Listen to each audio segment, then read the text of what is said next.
Good evening दोस्तों।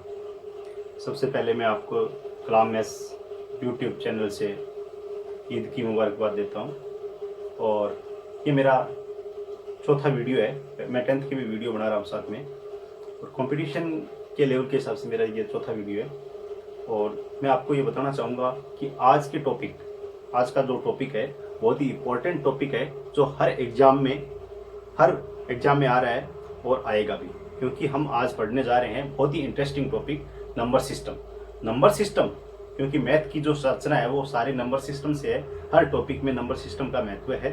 तो आज हम नंबर सिस्टम पढ़ेंगे, और यदि हमें मैथ्स का बेस समझ में आ जाएगा, इसका मतलब सब कुछ समझ में आ जाएगा। तो हम बेस से शुरू करेंगे। ये वीडियो नंबर सिस्टम के बेसिक कॉन्सेप्ट पे होगा।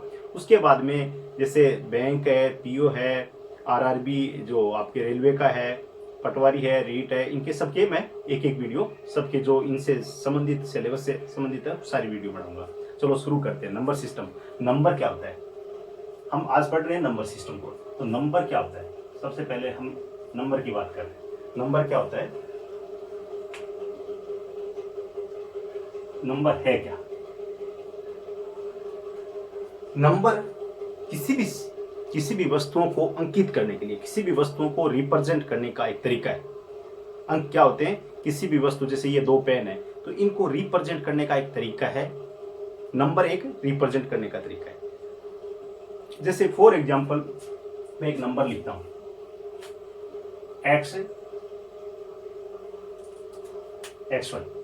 क्या लिखा? x1 एक नंबर है। सपोज दैट दो अंकों की एक संख्या है, x1। अब हमने छोटी क्लास में पढ़ा है, पहली संख्या क्या है? इकाई का अंक है। पहली संख्या क्या है? इकाई का अंक। और द्वितीय संख्या ये जो है y है, वो इकाई का अंक है। x है, इसको मान लो दाई का अंक है। ये क्या है? दाई का अंक। अब इकाई के अंक कितने होते हैं? 1 से लेकर 0 से लेकर 9 तक इकाई के अंक है। अब ढाई का अंक कहां से शुरू होता है? 10 से होता है। इसका मतलब सपोज दैट ये तो y हुआ, और ढाई के अंक को आप क्या लिख सकते हो? इकाई, और ढाई का मतलब होता है 10 गुणा x। ढाई के अंक को हमेशा 10 गुणा x से रिप्रेजेंट करना है। तो संख्या क्या हुई? जैसे ये हो गई, संख्या क्या होगी? 10x plus y। कभी भी दो अंकों की संख्या को ऐसे लिखा जाएगा, दो अंकों की संख्या को क्या लिखा जाएगा? 10x plus y। याद रखना, दो अंकों की संख्या को कैसे लिखा जाएगा? 10x plus y। ढाई के अंक को 10 से गुणा करना है। जैसे मैंने एक संख्या लिखी, दो अंकों की संख्या 67 लिखी। क्या लिखी? 67 लिखी। तो ये होगा इकाई का अंक। ये क्या होगा? इकाई का अंक। अब ये हो गया ढाई का अंक। तो 6 गुणा 10 60, और प्लस 7 कितने हो गए? 67। 6 गुणा 10 60, 60 प्लस 7 कितने हो गए? 67। अब दो अंकों की संख्या प्राप्त करने के लिए हमें ढाई के अंक को 10 से गुणा करना है। अब सपोज दैट ये संख्या xy थी। दोबारा बताता हूं, ये संख्या क्या थी? xy। तब ये संख्या क्या थी? 10x प्लस y थी। 10x प्लस y थी। अब इस संख्या को, कई बार ऐसे क्वेश्चन आते हैं आपके एग्जाम में अंकों का स्थान पलटने पर। तो ये संख्या क्या होगी? yx। इकाई का अंक ढाई बन गया, ढाई का अंक इकाई बन गया। तो ये क्या होगी? 10y plus x। जैसे 54 लिखना है, तो 54 का मतलब क्या हुआ? ढाई के अंक, इकाई का अंक 4 है, ढाई का अंक 5 है। ढाई के अंक को किसे गुणा करना है? 10 से, प्लस इकाई का अंक। तो 5 गुणा 10 50, और प्लस ढाई का अंक 4। ये कितनी होगी संख्या? 54 होगी। अब संख्याओं के प्रकार के बारे में पढ़ेंगे। जैसे ये संख्या होगी, संख्या कैसे होती है, किस प्रकार से बनती है, 3 अंकों की संख्या कैसे बनेगी, 4 अंकों की संख्या, वही 3 अंकों की संख्या को 100 से गुणा कर लेंगे, उसके बाद में प्लस कर देंगे इकाई का अंक और वगैरह। अब संख्या के बारे में पढ़ेंगे। संख्या के बारे में आपको छोटी छोटी चीजें हम छोड़ते जाते हैं। बहुत बार ऐसा होता है कि ये एग्जाम, छोटे मोटे एग्जाम है, जैसे पटवारी है, रीट है और रेलवे है, इन एग्जाम में छोटे छोटे लैंग्वेज से छोटे छोटे क्वेश्चन बनते हैं, और उनमें आपकी बहुत बड़ी प्रॉब्लम आ जाती है। हम बड़े क्वेश्चनों में लगे रहते हैं, जो अपने लेवल के नहीं होते हैं उनमें लगे रहते हैं, और छोटे क्वेश्चनों को इग्नोर कर देते हैं। तो हमें बेसिक कॉन्सेप्ट को समझना होगा पहले। तो संख्या में सबसे पहले हम बात करेंगे संख्या पूर्णांक। संख्याओं के प्रकार के बारे में बात कर रहे हैं। सबसे पहले मैं प्राकृत संख्या के बारे में बात करूंगा। सबसे पहले मैं प्राकृत संख्या किसे कहते हैं? प्राकृत संख्या नेचुरल नंबर, जिनको इंग्लिश में नेचुरल नंबर बोलते हैं। नेचुरल नंबर, नेचुरल नंबर कौन से होते हैं? एक से शुरू होते हैं, 1 2 3 4 एक्सेट्रा, मतलब आगे भी चलते हैं ये अनंत तक। ठीक है, अब नेचुरल नंबरों को n से रिप्रेजेंट करते हैं। किससे? कैपिटल N से। किससे रिप्रेजेंट करते हैं? कैपिटल N से। 1 2, और ये आपका ब्रेस ब्रैकेट हो गया, 1 2 3 4 ब्रेस ब्रेस ब्रेस 3 ब्रेस लगाए। ठीक है, और अनंत तक चलते हैं। ये होगी प्राकृत संख्या। उसके बाद में आता है पूर्ण संख्या। क्या आती है? पूर्ण संख्या। ये मैं क्यों बता रहा हूं? क्योंकि इनसे क्वेश्चन बनते हैं छोटे छोटे। पूर्ण संख्या, पूर्ण संख्या को इंग्लिश में बोलते हैं वोल नंबर्स। क्या बोलते हैं? वोल नंबर्स। देखो नाम के साथ ही पूर्ण, पूर्ण आ रहा है। यदि हम प्राकृत संख्याओं के साथ 0 ऐड कर दें, प्राकृत संख्या कहां से शुरू होती है? 1 से शुरू होती है, 1 2 3 4 से लेकर इंफिनिटी तक चलती है। ठीक है, अब यदि इसके साथ हम 0 ऐड कर दें, इसके साथ क्या ऐड कर दें? 0 ऐड कर दें। क्या ऐड कर दें? 0 ऐड कर दें, तो ये क्या बन जाती है? पूर्ण संख्या बन जाती है। तो पूर्ण संख्या को किससे रिप्रेजेंट करते हैं? W से, वोल नंबर। तो 0 1 2 3 डैश डैश। ओके, तो पूर्ण संख्या को W से रिप्रेजेंट करते हैं। ठीक है, अब आपको ये क्वेश्चन पूछा जाता है कि क्या सभी प्राकृत संख्याएं पूर्ण संख्या हो सकती है? हाँ, हो सकती है। सभी प्राकृत संख्याएं पूर्ण संख्या हो सकती है, क्योंकि प्राकृत संख्याएं 1 से स्टार्ट होती है और पूर्ण संख्या 0 से। तो प्राकृत संख्या देखो 1 से स्टार्ट हो रही है, इसमें आ रही है प्राकृत संख्या, इसमें देखो पूर्ण संख्या में 0 1 2 3 4 आ रही है। इसका मतलब ये हो सकती है। बट पूर्ण संख्या क्या नहीं हो सकती? प्राकृत नहीं हो सकती। अब नेक्स्ट हम पढ़ेंगे पूर्ण के बाद प्राकृत, पूर्ण, उसके बाद में आता है पूर्णांक। उसके बाद में क्या आता है? पूर्णांक। नेक्स्ट हम पढ़ेंगे पूर्णांक। पूर्णांक क्या होते हैं? जिनको इंटीजर बोलते हैं, इंग्लिश में क्या बोलते हैं? इंटीजर्स। इंटीजर्स यदि सारी तो नेगेटिव संख्या, total negative and all positive. For example -3 -2 -1 and there is 0 +1 2 3 dash dash infinity. There is minus infinity and there is plus infinity. यहाँ क्या है? देखो ये नेगेटिव नंबर है। ये क्या है? इनको पूर्णांक को I से रिप्रेजेंट करते हैं। किससे रिप्रेजेंट करते हैं? I से रिप्रेजेंट करते हैं। I, एक तो I0, I+, I- और I0। ये देखो 3 चीजें। I का मतलब क्या हुआ? पूर्णांक। और धन पूर्णांक, धन पूर्णांक कौन सी संख्या होगी? 1 2 3। 1 से शुरू होती है धन पूर्णांक संख्या, 1 2 3 से लेकर इंफिनिटी तक। माइनस की संख्या कहां से शुरू होती है? -1 -2 -3 -4 और इंफिनिटी। और शून्य तक से, सॉरी, ऐसी संख्या I0 को हम 0 से, 0 को न तो पूर्ण धन संख्या 0 है, न तो धन पूर्णांक है, न ही ऋण पूर्णांक है।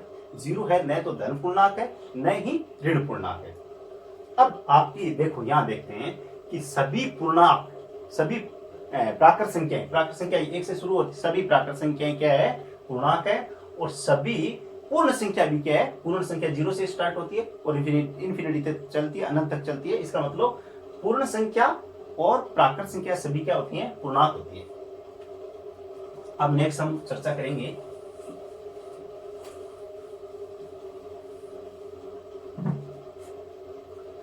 पूर्णांक आ गया, इसके बाद में परिमेय संख्या।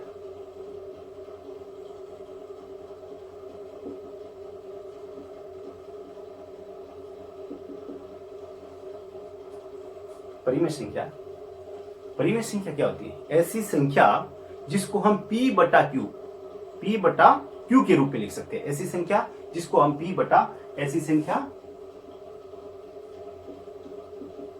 ऐसी संख्याएं जिनको हम P/Q के रूप में लिख सकते हैं, जहां P व Q पूर्णांक हो तथा Q is not equal zero. कहने का मतलब क्या हुआ, प्रीमिय संख्या को रेशनल नंबर बोलते हैं, इंग्लिश में क्या बोलते हैं, रेशनल नंबर।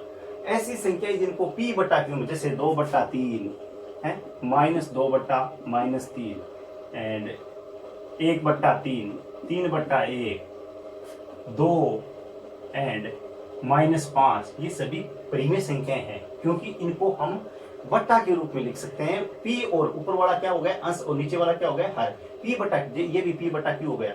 तो इसका कहने का मतलब जो धन पूर्णांक संख्या थी, क्या थी, प्राकृत संख्या। प्राकृत संख्या जैसे 2 है, 2 को आप किस में लिख सकते हो, बट्टा 1 लिख सकते हो। इसका मतलब क्या हुआ, तो ये -2 क्या थी, 2 क्या है, या प्राकृत संख्या। तो सभी प्राकृत संख्या क्या होती है, प्रीमिय संख्या होती है। जैसे 3 है, 3 के बट्टा में 1 लिखा, 1 लिख सकते हो किसी भी संख्या। जैसे 15 है, 15 के बट्टा में 1 लिख के क्या बना सकते हो, प्रीमिय संख्या बना सकते हो। इसका मतलब क्या हो गया, सारी प्राकृत संख्या क्या होती है, प्रीमिय संख्या होती है। उसके बाद में क्या पढ़ा था हमने, पूर्ण संख्या के बारे में। पूर्ण संख्या 0 से स्टार्ट होती है, 0 है, इसके बट्टा में आप 1 कर सकते हो, 0/1, 0, कोई इश्यू नहीं है।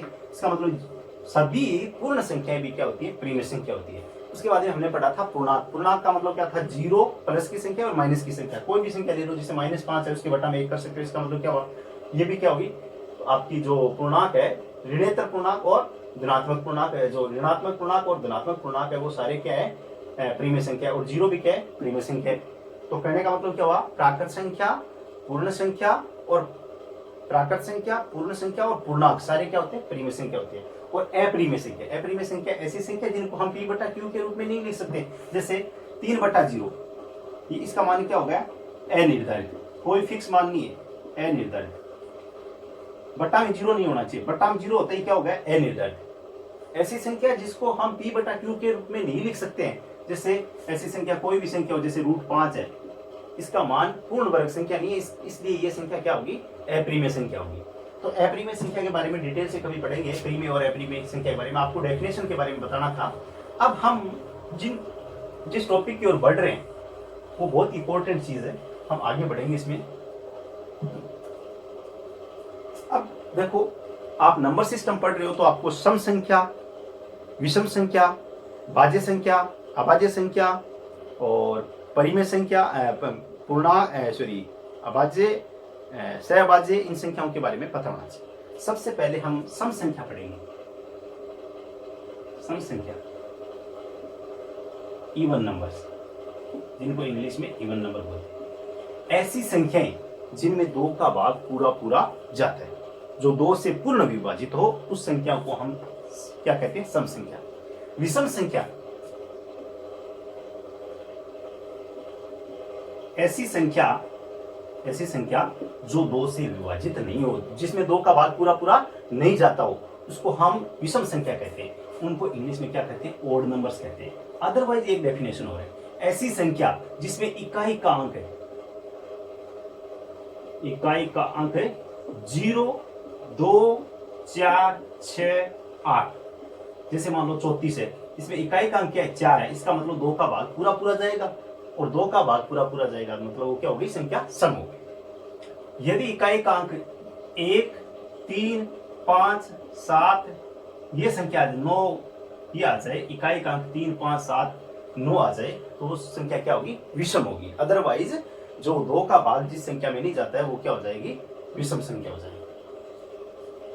उसके बाद में हम संख्या के बारे में पढ़ेंगे। सम संख्या, विषम संख्या पढ़ा। उसके बाद में हम पढ़ेंगे संख्या के बारे में अभाज्य संख्या, अभाज्य संख्या। नाम से पता चल रहा है, जो भाज्य नहीं हो, अभाज्य संख्या। प्राइम नंबर्स, इंग्लिश में बोलते हैं जिनको प्राइम नंबर्स। प्राइम नंबर कौन से होते हैं, या अभाज्य संख्या कौन सी होती है, ऐसी संख्याएं जिनमें एक और खुद की, जैसे 5 है, 5 के अलावा, जैसे एक और खुद के अलावा किसी भी संख्या का भाग नहीं जाता। दूसरी डेफिनेशन आपको देता हूं, ऐसी संख्याएं जिनमें 2 से ज्यादा गुणनखंड नहीं हो, जिनके 2 से ज्यादा फैक्टर नहीं हो, ऐसी संख्याएं जिनमें एक एवं स्वयं के अलावा एक एवं स्वयं के अलावा कोई अभाज्य गुणनखंड नहीं हो अर्थात ऐसी संख्याएं जिनमें एक व स्वयं के अलावा कोई भी संख्या का भाग नहीं जाता हो, उस संख्या को हम क्या कहते हैं? अभाज्य संख्या कहते हैं। अभाज्य संख्या कहां से स्टार्ट होती है? एक है, एक देखो, एक के केवल एक ही गुणनखंड है, एक है, केवल एक न तो अभाज्य संख्या है न ही भाज्य संख्या है, तो एक को छोड़ते हैं। अभाज्य संख्या कहां से शुरू होती है? 2 से। उसके बाद में 2 के अलावा नेक्स्ट 5, नेक्स्ट 7। ये ऐसी संख्या हैं जिनके अंदर या तो एक का भाग जाता है या फिर खुद का, जैसे 2 में 2 का भाग ही जाएगा या फिर 1 का जाएगा, 3 में 3 का भाग ही जाएगा या फिर 1 का जाएगा, 5 में 5 का भाग जाएगा या फिर 1 का जाएगा। उसके बाद में नेक्स्ट अभाज्य संख्या कौन सी है? 7। उसके बाद में कौन सी है? 11। उसके बाद में कौन सी है? 13। उसके बाद में कौन सी है? 17। उसके बाद में कौन सी है? 19, 23। उसके बाद में कौन सी है? 29, 31। इसके बाद में 37। उसके बाद में 37 बाद में 41, 43 और 47, 53, 59, 61, 67, 71, 73। उसके बाद में 79, 83, 89 और 97। 1 से 100 तक की मैंने संख्या लिखी है जो अभाज्य संख्याएं हैं। ऐसी संख्याएं हैं वो जो केवल जिनमें केवल या तो खुद का भाग जाता है या फिर 1 का भाग जाता है, इनके अलावा कोई भी संख्या का भाग नहीं जाता। ये संख्या कहां काम आती है? जब भी हम HCF फाइंड करते हैं, लेस MSF फाइंड करते हैं या फिर अभाज्य गुणनखंड करते हैं, तब इन संख्याओं के डिविजिबिलिटी रूल अपने को मतलब विभाजकता नियम पता होता है, तो हम इन नंबरों से चेक करते हैं। सबसे पहले 2 से, उसके बाद में 3 से, उसके बाद में 5 से, उसके बाद में 7 से, उसके बाद में 11 से, उसके बाद में 13 से। ये अभाज्य संख्या है। अभाज्य संख्या के बाद में हम पढ़ेंगे अभाज्य में भी टाइप्स होते हैं। सहभाज्य संख्या, सहभाज्य संख्या, सहभाज्य संख्या कौन सी है? सहभाज्य संख्या वो होती हैं जिनमें ऐसी संख्याएं, जैसे सपोज दैट ऐसी संख्याएं, ऐसी 2 या 2 से अधिक संख्याएं, ऐसी 2 संख्याएं या 2 से अधिक संख्याएं जिनका HCF 1 हो। HCF क्या हो? 1 हो। HCF का मतलब हाईएस्ट कॉमन फैक्टर, मतलब महत्तम समापवर्ती। या फिर आपको ऐसे बता देता हूं, जैसे मान लो 2 और 3 है, इनका HCF फाइंड करके देखो, 1 आ रहा है, इसका मतलब 2 और 3 क्या है? सहभाज्य संख्या है। 3 और सारी परिमेय संख्याएं, यदि कोई भी 2 परिमेय संख्या को साथ में लेते हो, वो क्या बन जाती है? सहभाज्य संख्या बन जाती है। कैसे? क्योंकि उनका HCF 1 आता है। अदरवाइज जैसे 5 और 9, एक प्राइम नंबर है और एक क्या है? कंपोजिट नंबर है, मतलब भाज्य संख्या है। इन दोनों का यदि हम HCF फाइंड करेंगे, इन दोनों में ऐसी संख्या ढूंढ के लाइए जिनसे दोनों संख्या साथ में भाग जा सकता है या दोनों संख्याओं में एक संख्या का भाग जा सकता है। तो ऐसी कोई संख्या नहीं है, 1 के अलावा कोई संख्या नहीं है, 1 के अलावा कोई संख्या नहीं है। इसका मतलब ये क्या? 5 और 9 क्या होगी? सहभाज्य संख्या होगी, सहभाज्य संख्या। अब इंग्लिश में एक ट्विन प्राइम नंबर, जो जुड़वा नंबर होते हैं, जुड़वा अभाज्य संख्या होती है, ऐसी संख्याएं जिनके बीच में केवल 1 अंक का गैप होता है, 1 अंक का गैप होता है। जैसे 3 और 5, ये क्या है? ट्विन प्राइम नंबर है। 3 और 5, इन दोनों के बीच में कितने डिजिट का गैप है? 1 डिजिट का। उसके बाद में 11 और 13, ये क्या है? Twin prime number. उसके बाद में 17 और 19, ये क्या है? ट्विन प्राइम नंबर है। उसके बाद में 29 और 31, ये क्या है? Twin prime number. उसके बाद में 41 और 43, ये क्या है? Twin prime number. उसके बाद में 59 और 61 क्या है? Twin prime number. 71 और 73 क्या है? Twin prime number. ये 1 से 100 तक की संख्याओं में 1, 2, 3, 4, 5, 6, 7 पेयर क्या होते हैं? ट्विन प्राइम नंबर्स के होते हैं। सहभाज्य संख्या किसे कहते हैं? जिनका लघुत्तम महत्तम समापवर्तक 1 आता है, HCF 1 आता है। या फिर इन ऐसी 2 संख्याएं जिनका कॉमन फैक्टर जिनका कॉमन संख्या ऐसी संख्या कॉमन आती है जिससे केवल दोनों संख्याएं एक ही नंबर से डिवाइड होती है, जो होता है 1 होता है। 1 के अलावा ऐसी कोई संख्या नहीं है जिनसे ये डिवाइड होते हैं। सहभाज्य संख्या 1 के अलावा किसी भी नंबर से डिवाइड नहीं होती है। 1 से डिवाइड होती है, इसका मतलब आप सोच लो वो सहभाज्य संख्या है। अब उसके बाद में आती है सबसे, हाँ इसमें हमने पढ़ा था अभाज्य संख्या पढ़ी है। अभाज्य संख्या में सबसे छोटी अभाज्य संख्या है कौन सी है, कहां से स्टार्ट होती है, 2 से। सबसे छोटा प्राइम नंबर, सबसे छोटा प्राइम नंबर कौन सा है, 2 है। What is the smallest prime number, तो आपका आंसर क्या होना चाहिए, 2 है। सबसे छोटा प्राइम नंबर कौन सा है, 2 है। अब आपके ऐसे क्वेश्चन आते हैं एग्जाम में कि 1 से 25 तक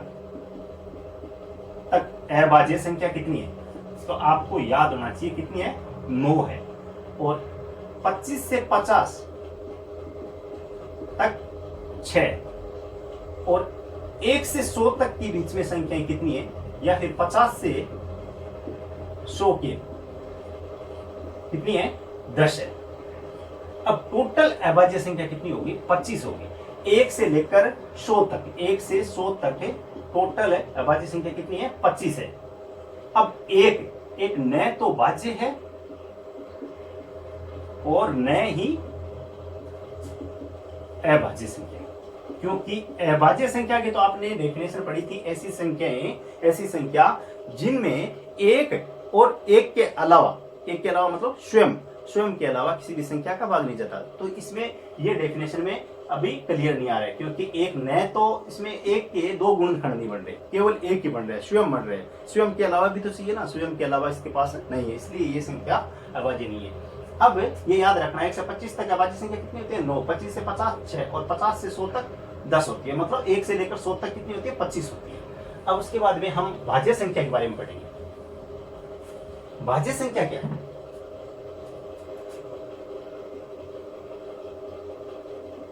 भाज्य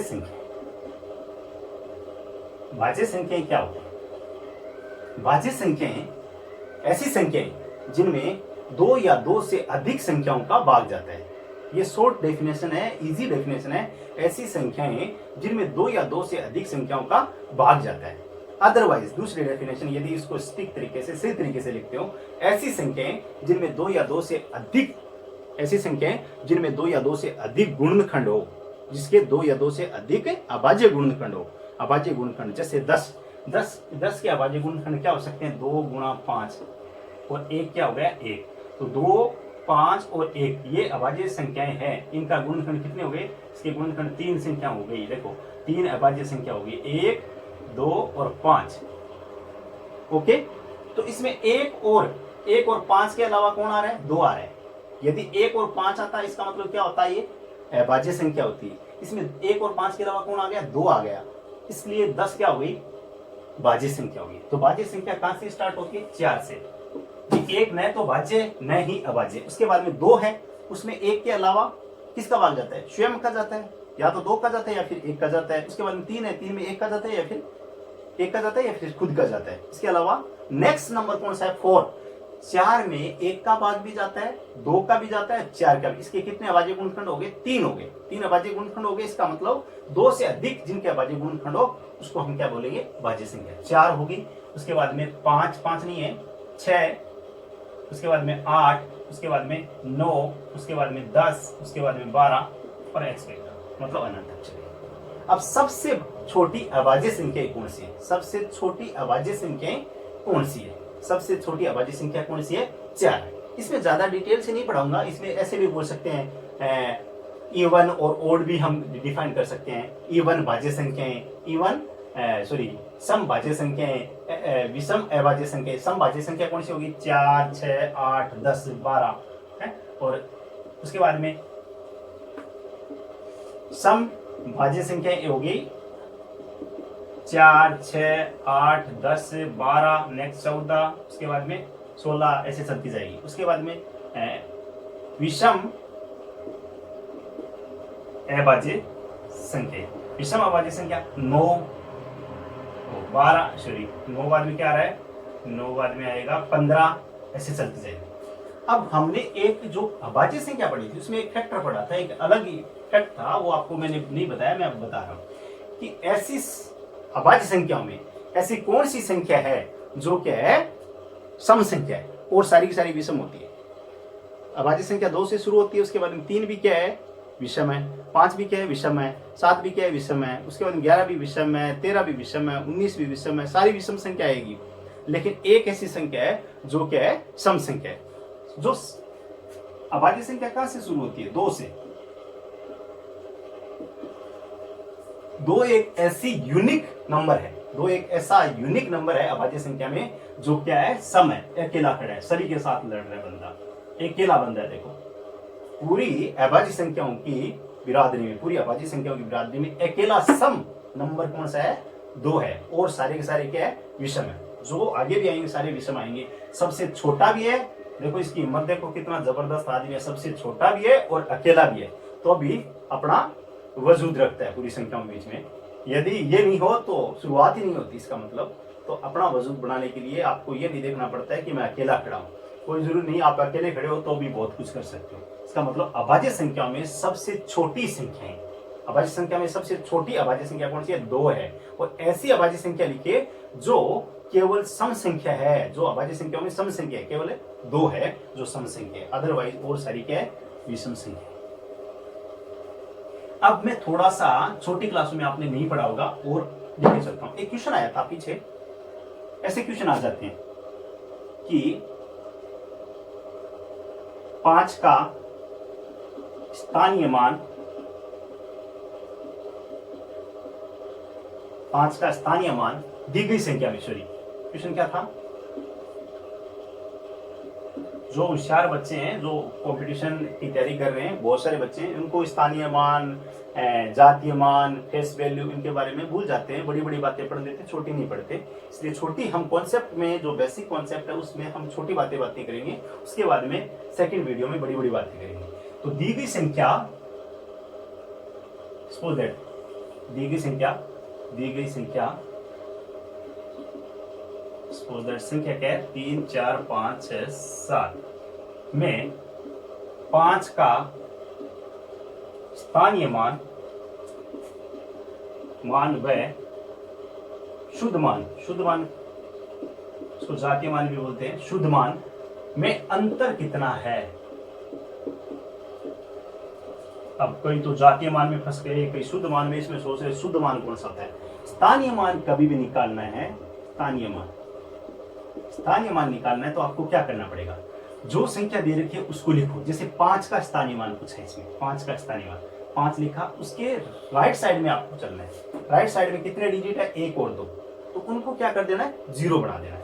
तो ये क्या हो गया, 2 0 लिखती है इसके लिए। अदरवाइज आप वंस ऐसे बोलते हैं, इकाई, दाई, सैकड़ा, तो ये कहां पे आ रहा है, 5 किस पे आ रहा है, सैकड़ा पे आ रहा है, तो इसकी वैल्यू क्या हो गई, 567। इसका मतलब स्थानीय मान क्या हो गया, इसका पीरियड कौन सा हो गया, वैसे इंग्लिश में पीरियड बोलते हैं, पीरियड हो गया 500, तो 500 हो गया। अदरवाइज आप शॉर्ट में से लेके चलो कि 5 के आगे जितने भी डिजिट है उनका 0 कर दो, 500 हो गई।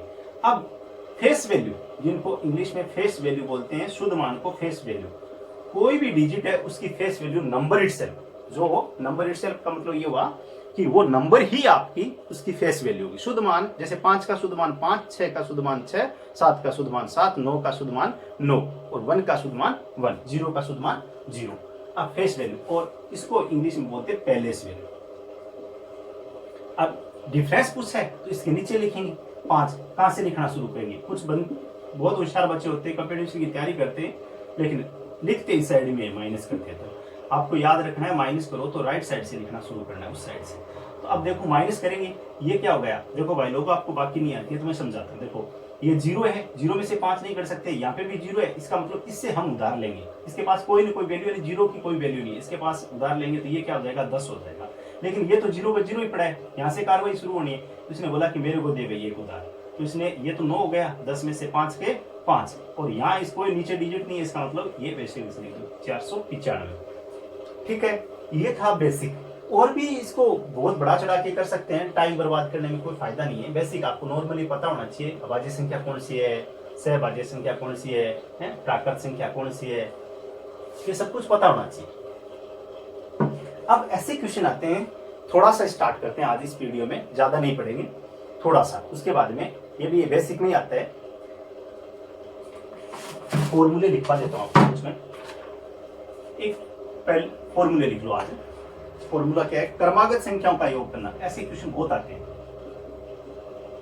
क्रमागत संख्याओं का योग करना।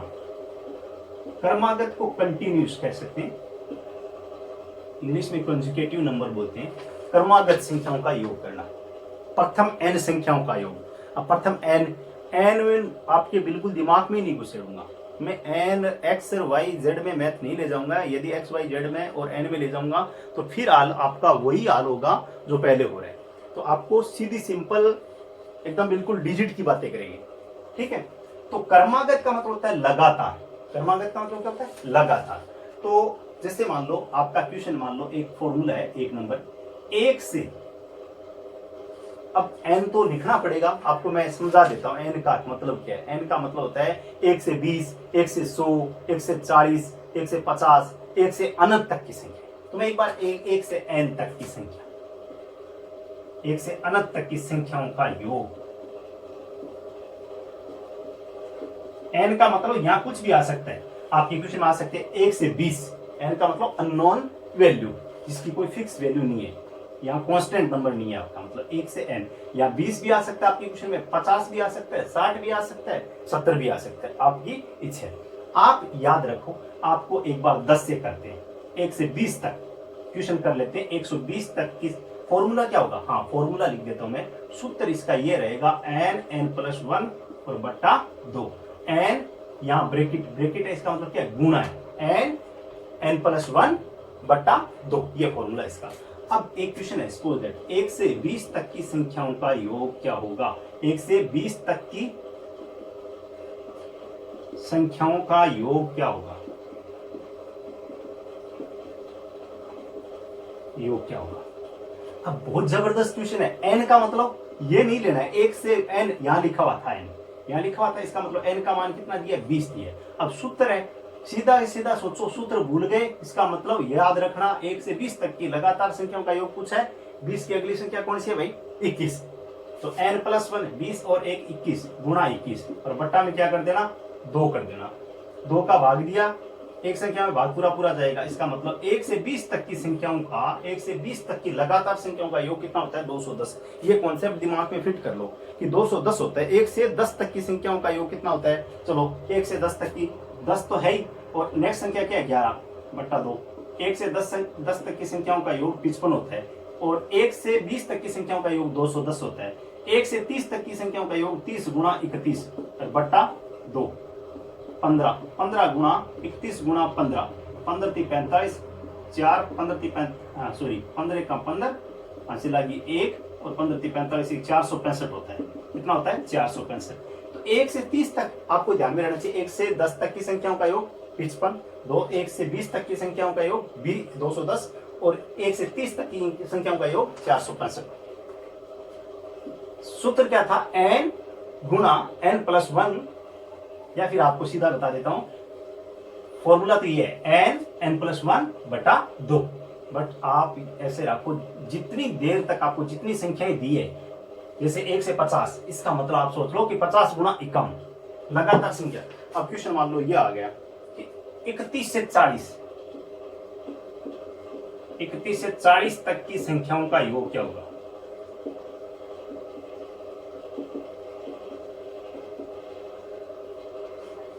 सपोज दैट 31 से 40, क्वेश्चन बड़ा जबरदस्त है। आपने तो 1 से पढ़ा था, अब 31 से 40 आ गया, तो आप 1 से 40 कर लो। 1 से आपने क्या पढ़ा था? 1 से 20 पढ़ा था। यहां नंबर कहां से स्टार्ट होता है? 30 से होता है, ठीक है। कहां से शुरू होता है? 30 से। तो आपको किसके बारे में पढ़ना चाहिए? 1 से 40 तक पढ़ना कि 1 से 40 तक योग कितना होता है, तक का योग। तो सूत्र क्या था? सूत्र यह था n गुणा n+1 बटा 2। लेकिन सूत्र का झंझट छोड़ो, आप ये याद रखो, लगातार संख्या का योग पूछा 1 से 40, इसका मतलब नेक्स्ट संख्या क्या होगी? 41 और बट्टा 2। 2 का भाग दिया, ये हो गया 20। 20 गुणा 41 कितने हो गए? 820। कितने हो गए? 820। अब यहां से देखो 40 तक हो गया, 1 से 40 तक कंटिन्यू। यदि हम 1 से 30 तक याद कर ले तो 40 और 30 में अंतर कितने का हो गया? 10 का। तो यहाँ अंतर तो 10 संख्याओं का ही तो पूछा है, योग तो 31 से 40 10 ही संख्या होती है। अब एक मिनट सोचो, 1 से 30 तक की योग ज्ञात कर लो। 1 से 30 तक का योग, 30 तक का योग 30 गुणा 31 भी बोला था, नेक्स्ट संख्या तक बट्टा 2, 465। इनको गुणा किया 465। अब एक 31 से 40 तक का योग क्या हो जाएगा? सीधा सी बात रही, 1 से 40 820, 1 से 40 तक 820 है, तो 31 से 40 तक 1 से 30 तक का कितना है? 465 है। घटा दो, उत्तर आ जाएगा आपका, कोई इश्यू नहीं है। सपोज दैट ये क्वेश्चन ऐसे आ गया, चलो हम करते हैं कि क्वेश्चन ये आ गया कि 21 से 40 तक का योग क्या होगा? 21 से 40 तक संख्याओं का योग क्या होगा? लगातार क्रमागत संख्याओं का योग क्या होगा? तो 1 से 20 तक, हाँ हम याद कर लेते हैं 40 तक का। 1 से 40 तक का योग क्या होगा? 40 गुणा 41। फॉर्मूला आपको याद नहीं रहता, फॉर्मूला तो ये है n+1 बटा 2। इसका मतलब n का मतलब क्या है? 40। 40 गुणा 40 प्लस 1 41 बटा 2। 2 के पारे से काटा, 20 हो गया 820। 20 गुणा 41 820। अब अपने को 1 से 40 तक याद कर लिया आपने, 1 से 40 तक किया। बीच में संख्या कहां से चालू हो रही है? 20 तक, 21 से चालू है। इसका मतलब 1 से 20 तक याद कर लो और 40 वाले में से घटा दो। 1 से 20 तक का योग 20 गुणा 21 बटा 2। 2 के पाड़े से इसको कट किया, ये 10 बार, 10 गुणा 21 210। याद रखना है, कुछ तो याद ही होना चाहिए। 1 से 10 तक की संख्याओं का योग कितना होता है? 55। 1 से 20 तक की संख्याओं का योग कितना होता है? 210। 1 से 30 465 और 1 से 40 820। यहां तक तैयार नहीं होना चाहिए। अब आपको 21, यहाँ 1 से 40 कितना है? 820। 1 से 40 में से यदि हम 1 से 20 घटा देते हैं, इसका मतलब 21 से 40 रह जाएगा। 1 से 20 कितना है? 210। अब भाई ये हो गया 610। ये क्या मान आ गया? 1 से 40 का मान क्या आ गया? 610। ये फॉर्मूला कभी भी क्रमागत संख्याओं का योग पूछेगा, डायरेक्ट पूछेगा, आपको बीच में से नहीं पूछेगा मोस्टली। अब देखो आजकल थोड़ा सा स्टैंडर्ड चेंज हो गया, बीच में से भी पूछ सकता है। तो आपको डायरेक्ट क्या करना है? कहां तक दे रखी है संख्या? 40, तो 40 तक याद कर लो और उसके बाद में यहां देखो कितना है? 21। तो 1 से 20 तक अलग याद कर लो। पहले 1 से 40 और यहाँ क्या दे रखी है? 1 से 21 दे रखी है। 1 से दे रखी है तो कोई इश्यू नहीं है, सीधा आंसर आ जाएगा 1 से 40। 40 गुणा 41 बटा 2। और यदि बीच में दे दी 21 गुणा 40, तो आप पहले 1 से 40 याद करो, 1 से 20 याद करो, दोनों को घटा दो, उत्तर आ जाएगा। जैसे अब हम थोड़ी सी चर्चा करेंगे नेक्स्ट क्वेश्चन पे।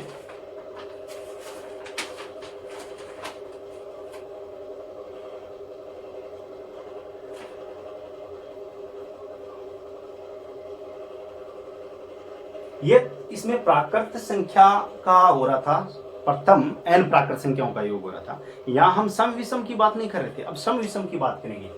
1 से n तक सम प्राकृत संख्याओं का योग। यहां सम प्राकृत और विषम प्राकृत की बात हो रही है। यहां हम क्या लेंगे? 2 4 6 8। सम तो ये संख्या होती है कहां तक? 10 तक या 20 तक 40 तक। इसमें हम क्या क्या छोड़ रहे हैं? मतलब 1 से 10 तक की संख्याओं में केवल 5 ही संख्या सम होती है। 1 से 10 तक की संख्या में केवल 5 संख्या सम होती है, 5 संख्या विषम होती है। इसका मतलब पहले वाले में क्या था? 1 से 10 तक की संख्या ही काउंट कर रहे थे, 1 से 10 तक की संख्या काउंट कर रहे थे।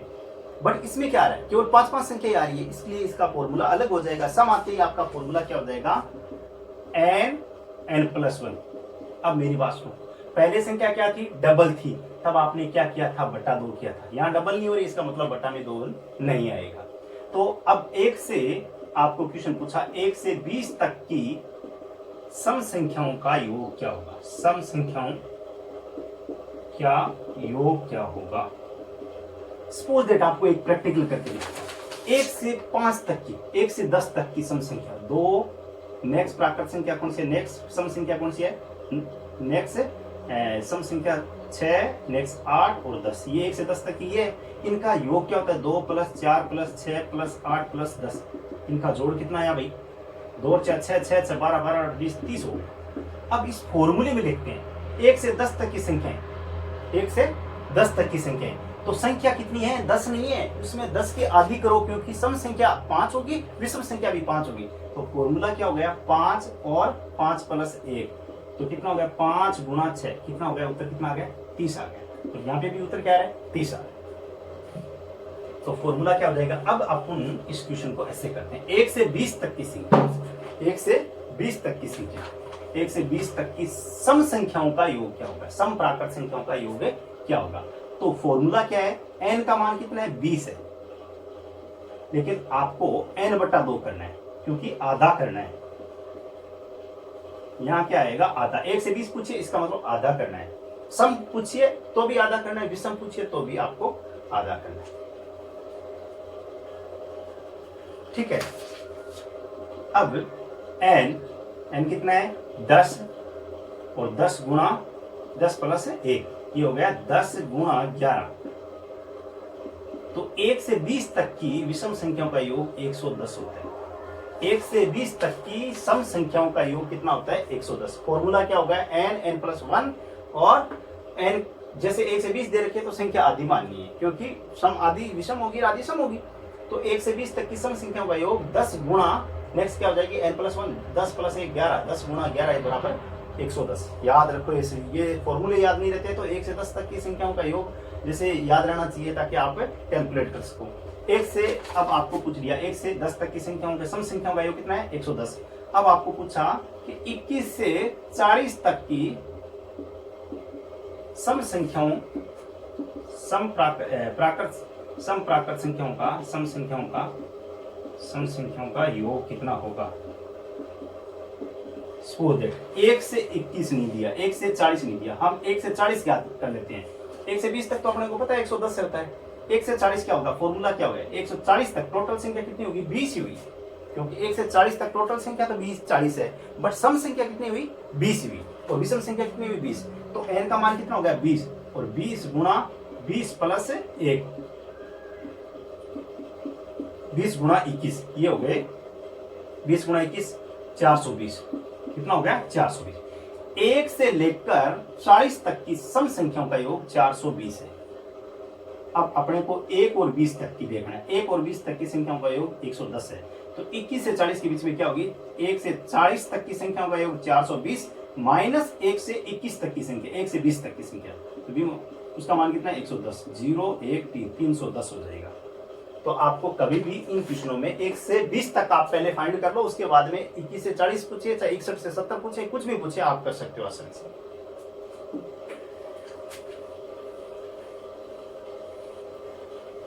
आई होप कि आपके ये समझ में आया है और आप इन क्वेश्चनों को आसानी से कर सकोगे। अब प्राकृत संख्याओं का योग का फॉर्मूला क्या था? n+1/2, उनमें 2 था, और सम प्राकृत संख्याओं का योग n+1, n+1। अब विषम प्राकृत संख्याओं का, विषम भी तो होती है, 1 से लेकर 100 तक की संख्या में 50 सम और 50 ही विषम, 1 से 10 तक की संख्या में 50 सम और 50 विषम संख्या होती है। 1 से 10 तक की संख्या में 5 विषम होती है, 5 ही सम होती है। तो विषम संख्याओं का योग ज्ञात करने का फॉर्मूला हो जाएगा n² हो जाएगा। क्या हो जाएगा? n² हो जाएगा। जैसे क्वेश्चन लिखता हूं मैं, पहले तो ये लिखता हूं, सब विषम प्राकृत संख्याओं का योग क्या होता है? विषम प्राकृत संख्याओं का प्रथम 1 से n तक की विषम प्राकृत संख्याओं का योग n² होता है। क्या होता है? n² होता है। अब n² होता है, इसके लिए हमें एक एग्जाम्पल लेना पड़ेगा। तो 1 से 20 तक की, सपोज दैट 1 से 10 तक की करते हैं, 1 से 20 मान लो, 1 से 20 तक की विषम प्राकृत संख्याओं का योग कितना होगा? विषम प्राकृत संख्याओं का योग कितना होगा? 1 से 20, 1 से 20। तो इसका मतलब 1 से 20 तक की संख्याओं में सारी विषम नहीं है, आधी विषम है, आधी सम है। इसका मतलब n बराबर मान कितना हो गया? 20 नहीं हुआ, आधा सम है, आधा विषम है। इसका मतलब n बराबर 10 हो गया। अभी थोड़ी देर पहले उसमें भी बताया था आधा करना है, उसमें सम बोल दिया तो भी आधा होगा। तो n², इसका फॉर्मूला क्या है? सम संख्याओं का योग, 1 से 20 तक की सम संख्याओं का विषम संख्याओं का योग n²। क्या होगा? n²। इसका मतलब n 10 है, 10 का स्क्वायर। 10 का स्क्वायर क्या होता है? 10 गुणा 10। स्क्वायर ज्ञात करने का तरीका क्या होता है भाई? उसी संख्या को उसी संख्या के साथ गुणा कर दो, सेम संख्या को। 10 गुणा 10 100। 1 से 20 तक की स्क्वायर कोई भी संख्या विषम संख्या ले लो, उनका योग क्या होता है? 100 होता है। उनकी संख्याओं का योग क्या होता है? 100 होता है। जैसे कई बार ऐसे क्वेश्चन आ जाते हैं कंपटीशन में, ऐसे नहीं देते आपको कि 3 5 2 + 3 + 5 + 7 + डेस डेस डेस 7 प्लस नेक्स्ट 9 + 11 + 13। इन संख्याओं को बहुत ज्यादा दे दी, ऐसे मान लो 17 दे दी, 15 दे दी, नेक्स्ट 17 दे दी, नेक्स्ट 19 दे दी। संख्याओं का योग कितना होगा? ये क्या है? 2 3 5 7 9 11 13 15 17 19। ये सारी संख्या क्या है? क्या लग रही है आपको? सम संख्या? सॉरी 3 नहीं, 2 नहीं, 3 5 1 आएगा। 1 + 3 + 5 7। ये सारी संख्या, 1 भी विषम संख्या है, 2 3 भी विषम है, 5 भी 7, ये सारी विषम संख्या है। विषम संख्याओं का योग क्या होगा? फॉर्मूला सीधा है कि n² क्या है? n²। यहां संख्या कितनी है? 1 2 3 4 5 6 7 8 9 10। 10 का स्क्वायर, इनका जोड़ कर लो, बोले 100 ही आएगा। सॉरी, ये आधी है ना, जोड़ करके देखते हैं। 4 5 9 9 7 16 16 9 25 25 11 25 11 36 36 13 36 13। कुछ मैं भूल तो नहीं गया हूँ? 36 13 कितने हो गए? 49 49 15 49 64 64 17 81 81। हाँ, 100 हो गया। तो यहाँ संख्या कितनी? 1 2 3 4 5 6 7 8 9 10। टोटल संख्या कितनी आई है? 10। 10 का स्क्वायर क्या होता है? विषम प्राकृत संख्याओं का योग क्या होता है? n²। तो 10 है, 10 का स्क्वायर क्या होगा? 100 हो जाएगा। तो इनका योग डायरेक्ट आप ऐसे काउंट कर लो कि कितने संख्या है और स्क्वायर कर दो, आंसर आ जाएगा। कोई एकदम इजी क्वेश्चन है ये। और आपको डायरेक्ट ऐसे नहीं पूछेगा 1 से 20 तक की प्राकृत संख्या, ऐसे भी आपको पूछ सकता है, तो आपको पता होना चाहिए। उसके बाद में हम कई बार ऐसे क्वेश्चन आते हैं,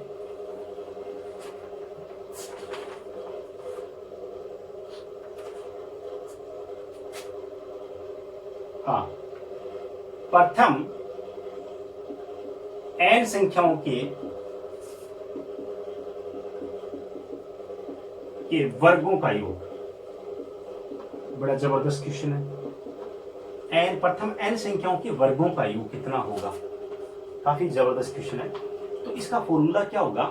पहले प्रथम n संख्याओं के वर्गों का योग मतलब क्या हुआ कि 1 का स्क्वायर, 2 का स्क्वायर और 3 का स्क्वायर और 4 का स्क्वायर, 5 का स्क्वायर, और आपको पूछेगा कितना होगा, ऐसा क्वेश्चन देगा। तो आपको क्या करना है? इसके लिए फॉर्मूला मैं लिख देता हूं। n, फॉर्मूला क्या है? n n+1 और 2n+1 और बट्टा 6। बहुत बड़ा फॉर्मूला है। इसको आप यदि इसको व्युत्पन्न करें, इसको एक आपको समझाए, तो काफी एक पूरा बोर्ड बन सकता है। इतना बड़ा इसका सॉल्यूशन है। तो आपको लर्न करना ही सही रहेगा। n+1 n × n+1 × 2n+1 बट्टा 6। तो सपोज दैट हम कितने संख्याओं का याद कर रहे हैं? सपोज दैट 1 से 20 तक की संख्याओं का याद कर रहे हैं। कितने? 1 से 20 तक की।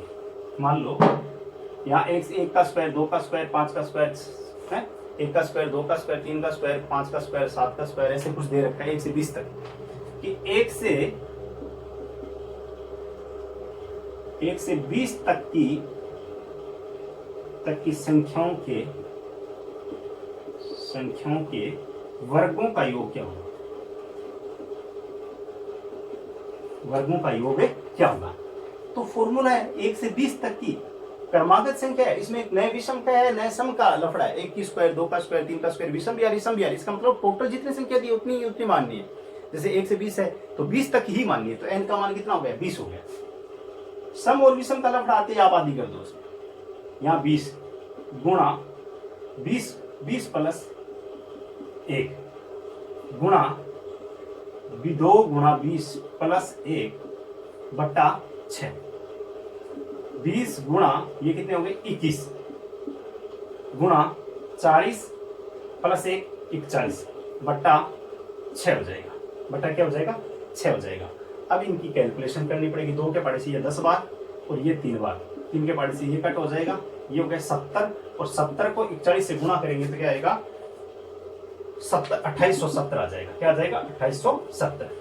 तो 1 से 20 तक की संख्याओं के वर्गों का योग 2870 होता है, 2870 होता है। अब क्वेश्चन करते हैं। एक आपके ऐसा क्वेश्चन आया हुआ है पहले एसएससी सीजीएल में।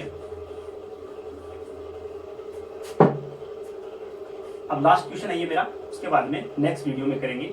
यदि 1 का स्क्वायर प्लस 2 का स्क्वायर प्लस 3 का स्क्वायर प्लस 4 का स्क्वायर प्लस 3 का square plus plus plus dash dash 20 square 2870 रुपये, 2870। अभी थोड़ी देर पहले किया ना कि 1 से 20 तक की संख्या का स्क्वायर क्या है? 2870। थोड़ी देर पहले हो तो क्वेश्चन क्या है? 2 का स्क्वायर, 4 का स्क्वायर, 6 का स्क्वायर, 8 का square plus plus plus dash dash dash 40 का स्क्वायर क्या होगा? क्या होगा? इतना जबरदस्त क्वेश्चन है। इसमें क्या है? यहां से इसका स्क्वायर कुछ है तो थोड़ा सा खोपड़ा घुमाना पड़ेगा। देखो 2 का स्क्वायर, 4 का स्क्वायर, 6 का स्क्वायर, 8 का स्क्वायर तो डैश, यहाँ पे भी मानो 4 का स्क्वायर दे रखा है प्लस, ठीक है, डैश डैश डैश प्लस 40 का स्क्वायर। इसमें क्या आ रहा है ऐसा कि इसके जैसा बन सकता है? इसमें 2 का भाग देना तो ये संख्या बढ़ सकती है। देखो 2 कॉमन लेते हैं, 2 का भाग देते हैं तो 2 में 2 का भाग देंगे तो 1 का स्क्वायर, और ये 2 का स्क्वायर हो जाएगा, ये 3 का स्क्वायर हो जाएगा, ये 4 का स्क्वायर हो जाएगा और डैश डैश डैश ये 10 का स्क्वायर हो जाएगा, सॉरी 20 का स्क्वायर हो जाएगा। अब आपके सामने 1 का स्क्वायर प्लस 2 का स्क्वायर, 3 का स्क्वायर, ये 2 का स्क्वायर कॉमन लेंगे,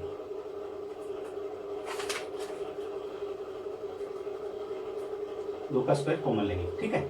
2 का स्क्वायर कॉमन लेना पड़ेगा तभी आपका ये आंसर आएगा। 1 का स्क्वायर प्लस 2 का स्क्वायर प्लस 3 का स्क्वायर प्लस 4 का स्क्वायर प्लस 20 का स्क्वायर। अब इनका स्क्वायर क्या है? 2870 है। 2 का स्क्वायर और ये क्या है? 2870 है, 2870 है। अब 2870, 2 का स्क्वायर क्या होता है? 4 गुणा 2870। देखो इनका मान क्या है? 1 का स्क्वायर, 2 का स्क्वायर, 3 का स्क्वायर, 4 का स्क्वायर, इनका मान क्या है? इनका मान क्या है? 2870 है, 2870 है। इसका मतलब 2870, ये इनका मान क्या है? 2870 और 2 का स्क्वायर, बाहर 2 का स्क्वायर आपने कॉमन लिया था तो कॉमन लिया था, इसका मतलब क्या हुआ? 2 का स्क्वायर 4, अब 4 से गुणा कर देंगे, ये देखो 0, 728, हासिल लगी 2, 832 और 2 34, हासिल लगी 3, 4 दूनी 8, 8 3 11, 11,480, 11,480। आज इतना ही करेंगे। और दोस्तों दोबारा एक बार मैं फिर आपको कहना चाहूँगा हैप्पी ईद, और मुझे उम्मीद है कि ये वीडियो आपको बहुत अच्छा तरीके से समझ में आया होगा। और रही बात, अब ज़्यादा चर्चा नहीं करेंगे, नेक्स्ट वीडियो में जल्दी लेके आ रहा हूँ उसके रीट पटवार, आपके जो भी ऑल कॉम्पिटिटिव एग्जाम है, जैसे बैंक के भी डिमांड है, बैंक के भी क्वेश्चन लेके आ रहा हूँ, जो आपके बैंक पीओ में आते हैं वो क्वेश्चन सारे लेके आऊँगा। अब मैं चलता हूँ। जय हिंद दोस्तों।